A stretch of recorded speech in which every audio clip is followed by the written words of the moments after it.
Pemirsa, Anda kembali menyaksikan Sport 8 Garuda TV bersama saya Sheila. Dan Sandi Firdaus. Iya, dan juga narasumber kita yang sudah hadir ada Bung Edwin. Kita lanjut ngobrol nih ya Sandi. Ya.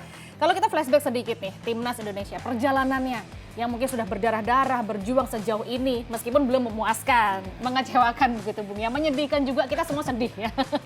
Tapi bagaimana, kita boleh flashback dan review sedikit ini Bung, perjalanannya 2 tahun ke belakang. 2 tahun ke belakang itu berarti selama kualifikasi Piala Ya. Dunia ya. Dan selama kualifikasi itu kan pelatihnya bukan cuma satu gitu kan, ada pergantian pelatih. Ini kan mulainya dari round 1. Round 1 itu kan lawan Brunei. Brunei udah nggak usah dihitung lah ya. Brunei itu bukan negara yang beda. Iya, bukan saingan Indonesia lah di level sepak bola gitu. Masuk ke round 2. Round 2 itu kan sebenarnya Indonesia waktu itu masih dilatih oleh Coach Sintayong ya. Waktu itu sebenarnya Indonesia kan juga sempat mengalami kekalahan yang sangat telak lawan Irak. 1-5, mainnya di Basra, mainnya di Irak. Main di Indonesia di GBK kalah 0-2. Jadi artinya pernah juga mengalami masa-masa yang sulit gitu Indonesia ketika ditangani Coach Sintayong di round 2 gitu ya. Dengan skor seperti itu. Lawan Filipina di Filipina nggak menang juga 1-1. Jadi habis lawan Irak dihabisi 1-5 di Basra. Belum tentu menang juga pas lagi di Filipina. Iya. Jadi artinya ada masa-masa yang susah juga waktu ditangani oleh Coach Sintayong. Tapi kan setelah itu berprogres, pemain-pemain yang baru-baru yang diaspora itu masuk satu persatu, ada 2 masuk, ada 1 masuk, sampai akhirnya selengkap sebanyak sekarang gitu ya. Di round 2 oke, kita lolos dari round 2 ngalahin Vietnam, ngalahin Filipina ya. Kalah lawan Irak tapi tetap lolos. Di round 3 progresnya kalau menurut saya semakin oke gitu ya. Semakin oke gitu. Pertandingan pembuka kan langsung main di Arab. Arab itu kan untuk level Asia itu tim papan atas. Di Piala Dunia kemarin ngalahin Argentina. Ya, Argentina yang jadi juara dunia. Tapi kan dan pelatihnya juga ya, Bung Erwin ya. Kala itu kan Arab Herve Renard ya, Herve Renard. Dan waktu itu pertandingan pembuka di Arab bisa imbang 1-1 ya. Main lawan Bahrain 2-2, terus bisa menahan imbang Australia 0-0. Meskipun akhirnya kalah juga lawan Cina, tapi di round 3 itu kelihatan progresnya semakin baik. Sampai diganti pelatihnya, iya. Nah, kode baru Dipatahkan hatinya. Sampai akhirnya diganti pada saat menurut saya memang progresnya lagi bagus gitu ya. Untuk tim senior ya. Untuk timnas senior di pra Piala Dunia progresnya lagi bagus dan nggak ada secara teknis ya. Secara teknis Indonesia itu juga lagi bagus. Waktu itu kan habis ngalahin Arab di GBK 2-0 ya. Terus diganti. Nah, setelah diganti itu kan pelatih ganti itu kan nggak semudah membalikan telapak tangan gitu kan ya. Latihannya juga nggak banyak, kenalan sama pemainnya juga nggak.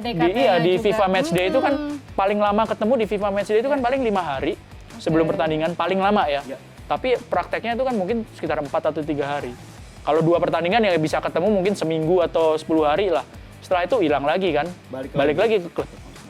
Tapi ngelihat dengan komposisi yang sudah ada, Bung Erwin melihatnya tadi penambahan pemain diaspora khususnya, apalagi di sektor-sektor yang dibutuhkan ketika mungkin di era Coach Sintayong tidak ada, ketika hadir ya lini serang yang cukup istimewa dengan katanya mungkin grade yang lumayan ya. Bung, itu gimana kualitas itu dan melihat dengan prospek yang sampai sejauh ini? Iya betul, karena itu pemain-pemain baru yang didatangkan dan memang bukan kaleng-kaleng begitu kalau dibilang bermain di Eropa begitu. Oke, kalau mau dikomparasi itu kebetulan memang komparasinya bisa pas. Indonesia di round 4 ketika masih ditangani oleh Coach Sintayong gitu ya. Lawannya kan Arab Saudi, 2 kali main. 2 kali main itu belum ada Emiliano. Belum ada Kevin Dix, belum ada Ole. Joey Pelupesi belum ada. Ini pemain-pemain yang sekarang sudah ada ketika menghadapi Arab Saudi kemarin. Sudah ada. Jadi pemain-pemain yang lebih lengkap, tapi skornya atau dengan cara mainnya kok kayaknya kurang greget ya? Iya, kurang greget. Tapi gitu. kan ada juga tanggapan Bung Erwin kalau ketika Arab juga berbenah. Ketika kemarin di hasil imbang dan kalah sama Indonesia, ketika sekarang berbenah dengan termasuk ngumpulnya udah lama bareng dan juga kebanyakan di Liga Arab, sedangkan kita kan tersebar gitu. Itu berpengaruh nggak sih Bung Erwin dengan kekuatan sekarang termasuk juga masuknya pelatih Everett Balik lagi dia balik ya. lagi untuk bernostalgia dan juga akhirnya membawa signifikan. Tadi saya juga sempat kesel ya Bung Erwin ya, Sila ngelihat dengan pernyataan dari pelatih Arab itu dengan dendamnya sudah terbalaskan. Padahal kan ya dilihat kita juga sebenarnya bisa menang Iya, loh, iya. gitu. Tapi mungkin belum beruntung ya Sandi ya. Gimana Bung Erwin? Ya ada pengaruhnya pasti ya. Dengan pelatih yang baru balik lagi ya.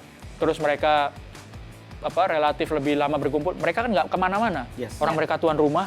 Sementara pemain-pemain Indonesia itu kan harus ke Arab, dari sini ke Arab aja 7 jam. Perjalanan. Iya. Itu bikin capek juga ya. Ya pasti ada Fisiknya. pengaruhnya juga. Pemain-pemain dari Eropa juga harus ke Arab gitu kan.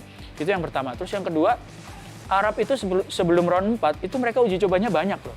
Dan Mereka ngeri-ngeri ya lawannya. iya, mereka lawan Republik Ceska. Habis itu lawan Makedonia Utara. Lawan Ceska itu 1-1, lawan Makedonia kayaknya kalah 1-2 apa menang 2-1 ya. Iya. Oh, oke. Terus mereka juga ikut di Gold Cup, ya kan? Lawan Haiti, lawan Amerika. Jadi banyak mereka uji cobanya. Iya, iya. Sementara Indonesia, Kuwait aja batal ke sini akhirnya kan. Akhirnya yang datang ke sini Taiwan sama Lebanon. Iya. Jadi artinya secara persiapan, ya Federasi Arab, PSSI-nya Arab itu benar-benar mensupport dengan cara yang sangat positif dan menurut saya sangat berguna gitu ya. Iya. Karena mereka punya uji coba yang banyak itu dan ketemunya dengan lawan-lawan yang oke gitu. Sebenarnya ada chance untuk menang, ada juga chance untuk lolos seenggaknya ke round 5 Iya. gitu. Dengan perubahan pola komposisi pemain.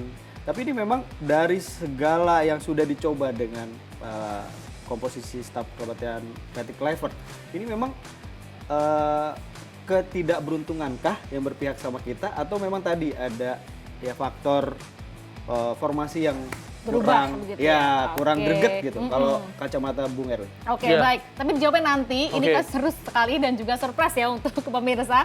Kita akan kembali usai jeda tetap di sini bersama kami di Sport 8 Garuda TV.